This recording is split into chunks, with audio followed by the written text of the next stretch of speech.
Agnes Sampson was the most respected midwife in Scotland until she made one fatal mistake. She spoke truth to power. In 1591, this intelligent woman was forced to wear the Scold's Bridle, a torture device designed not just to inflict pain, but to psychologically destroy the very concept of resistance through speech. What happened to Agnes reveals the most insidious form of control, making people afraid to use their own voice.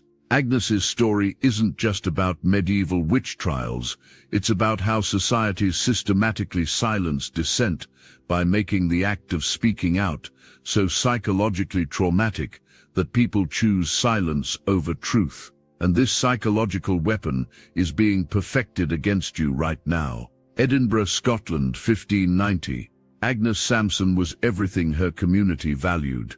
A skilled midwife, herbalist and healer who had safely delivered hundreds of babies and cured countless ailments. But Agnes possessed something that made authorities nervous. She was educated, articulate, and unafraid to voice her opinions about injustice and corruption in both church and state.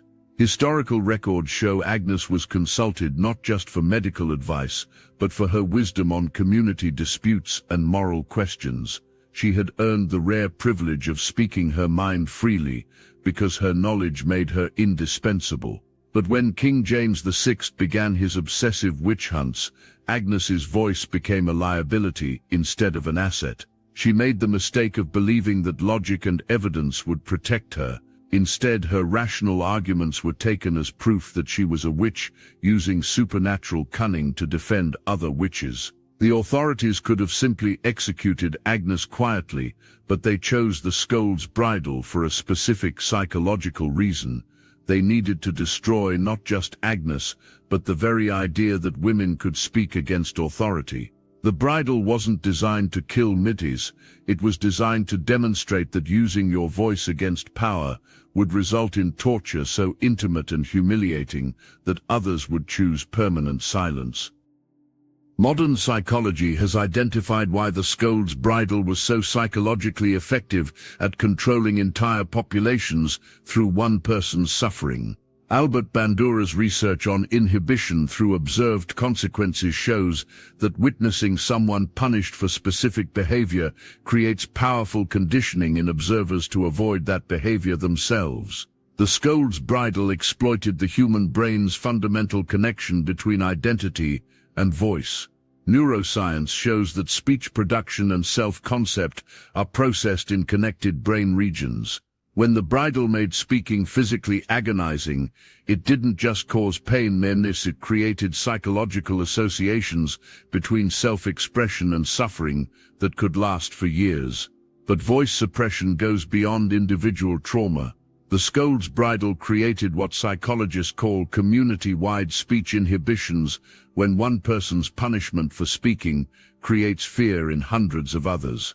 Agnes's torture taught every woman in Scotland that intelligent conversation, questioning authority, or defending others could result in similar consequences. Authorities specifically chose Agnes because she was a respected voice in her community. By destroying someone people looked up to, they created maximum psychological impact.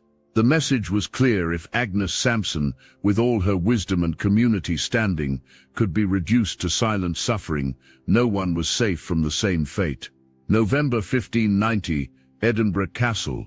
Agnes Sampson was brought before King James VI, wearing the Scold's Bridle, an iron mask with internal spikes positioned to pierce her tongue if she tried to speak. The device was locked around her head, transforming her from a respected healer into a silent spectacle of humiliation. The bridle's true cruelty wasn't just the physical pain, it was how it forced Agnes to choose between speaking and suffering. Every word caused the internal spikes to cut her tongue and mouth. She could remain silent and avoid immediate pain, or speak and experience agony. The device was conditioning her to associate her own voice with trauma. King James VI questioned Agnes while she wore the bridle, demanding she confess to witchcraft. When she tried to maintain her innocence, the spikes cut her tongue. When she remained silent, she was accused of supernatural stubbornness. The Bridle had created a psychological trap where any response could be used as evidence against her. Contemporary accounts describe how Agnes's treatment affected other women in the community. Many stopped attending public meetings, offering opinions, or even speaking to neighbors about anything controversial. The Scold's Bridle had achieved its true purpose, creating a culture of self-censorship through witnessed trauma. After hours of torture, Agnes confessed to being a witch and implicated dozens of other women. But her confession reveals the most insidious aspect of voice suppression torture. Victims often begin to believe their false statements are true because speaking the words, even under torture, creates psychological commitment to the content. Every principle that silenced Agnes Sampson operates in modern systems of speech control, but refined through technology and social pressure to suppress dissent without obvious physical torture. From online harassment campaigns to professional retaliation to social ostracism, the Scold's Bridle has evolved but never disappeared. Social media platforms use Agnes's silencing psychology through algorithmic suppression, shadow banning, and coordinated harassment campaigns against users who express unpopular opinions. The goal isn't to completely silence individuals, it's to make speaking out so psychologically costly that most people choose self-censorship.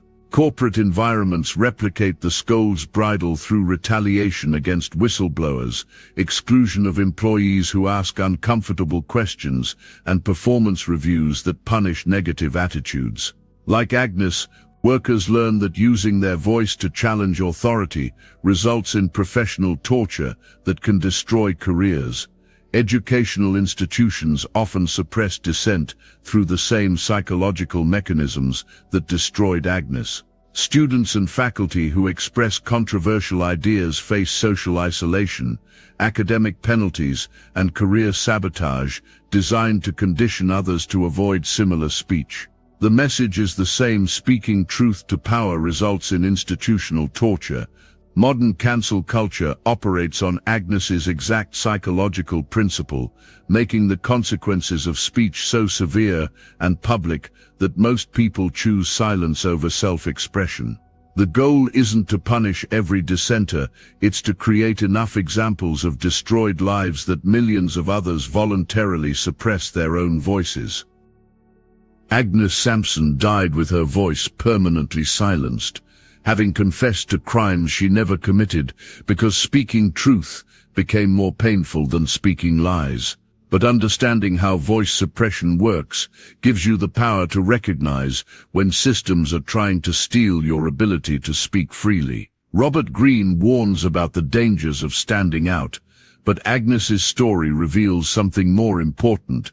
Systems that punish speech are specifically designed to create mass self-censorship.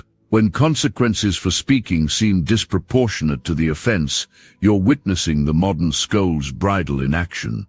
In the comments, share a time when you recognized that harsh consequences for someone's speech were designed more to silence others than to punish the speaker. What helped you see through the intimidation to the psychological manipulation underneath? Hit subscribe because we're exposing how history's most effective silencing techniques are being used to suppress your voice today.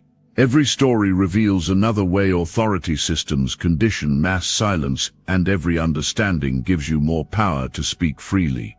Agnes Sampson's torture was designed to make you afraid to speak truth. Don't let her suffering program your silence. Your voice has power, that's exactly why they want to take it away. The Scold's Bridle taught Agnes that speaking was dangerous. Make sure it doesn't teach you the same lesson.